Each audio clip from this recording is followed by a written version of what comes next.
It was a rainy night, the kind that veiled the world in a thick shroud of mist, swallowing the landscape whole. Sarah had always enjoyed the tranquility of driving in the rain, the rhythmic patter of droplets on the windshield, the hazy glow of streetlights reflected off the wet asphalt. But tonight, as she navigated the winding roads of the countryside, she couldn't shake the feeling of unease creeping over her.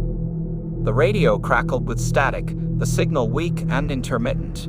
Sarah frowned, tapping the dial in vain attempt to clear the interference. It was then she noticed the figure standing at the side of the road, barely visible through the veil of rain. Her heart skipped a beat as she slowed the car to a stop, squinting through the rain-smeared glass. The figure was cloaked in shadow, its features obscured by the darkness. Sarah hesitated, her instincts urging her to drive on, but something about the figure compelled her to lower the window.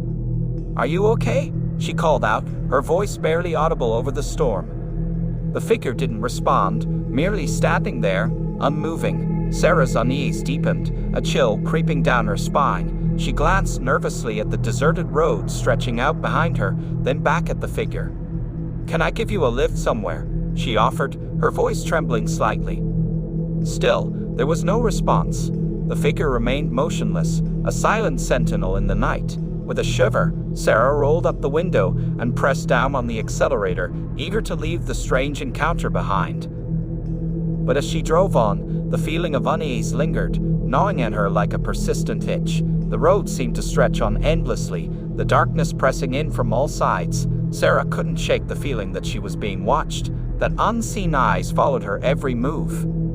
She tried to dismiss the feeling as paranoia, chiding herself for letting her imagination run wild. But then she saw it, a fleeting glimpse of movement in the shadows, a shape darting between the trees. Her heart raced as she pressed harder on the accelerator, desperate to put distance between herself and whatever lurked in the darkness. The rain pounded relentlessly against the windshield, the wipers struggling to keep pace. Sarah's hands gripped the steering wheel in a white-knuckled grip, her knuckles turning pale beneath the strain. She dared not glance in the rearview mirror, fearing what she might see lurking in the darkness behind her. And then, just when she thought she couldn't take it anymore, she saw the lights ahead, a gas station, its neon sign flickering weakly in the storm. Relief flooded through her as she pulled into the deserted parking lot, grateful for the sanctuary it offered. But as she stepped out of the car, she felt a sudden chill run down her spine. The air was thick with an oppressive silence, broken only by the distant rumble of thunder. Sarah glanced nervously around the deserted lot, her senses on high alert.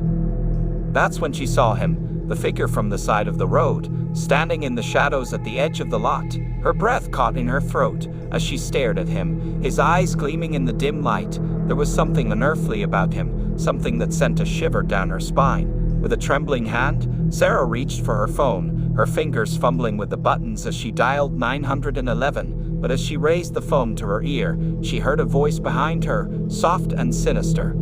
"Leaving so soon?" Sarah whirled around, her heart pounding in her chest. Standing before her was a man, his face obscured by the shadows of his hood. His eyes gleamed in the darkness, a predatory glint lurking within. "Who are you?" she demanded, her voice trembling with fear.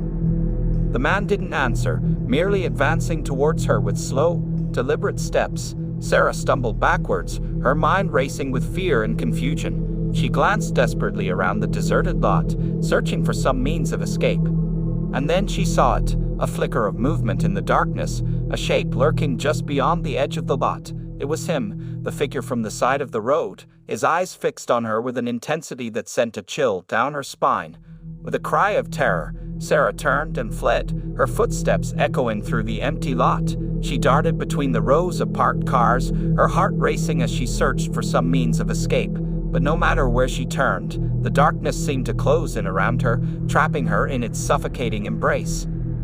And then, just when she thought she couldn't run anymore, she saw it, a light in the distance, beckoning her like a beacon in the night. With a surge of adrenaline, Sarah pushed herself to run faster, her lungs burning with exertion. As she reached the edge of the lot, she saw the source of the light, a small farmhouse nestled at the edge of the woods, its windows glowing warmly in the darkness. With a cry of relief, Sarah stumbled towards it, her breath coming in ragged gasps. But as she reached the door, her heart sank. It was locked, the heavy wooden barrier standing between her and safety.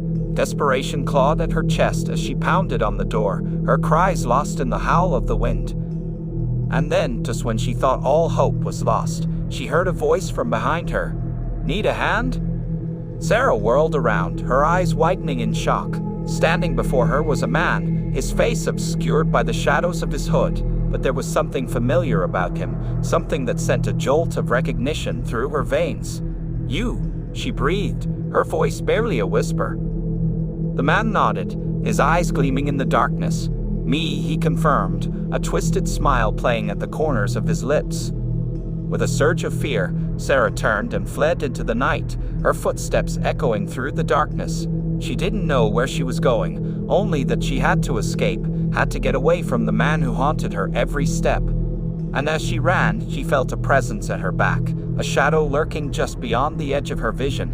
She glanced nervously over her shoulder, her heart pounding in her chest. But there was nothing there, only the darkness stretching out before her like an endless abyss. And as she disappeared into the night, the rain continued to fall, a relentless torrent that washed away all traces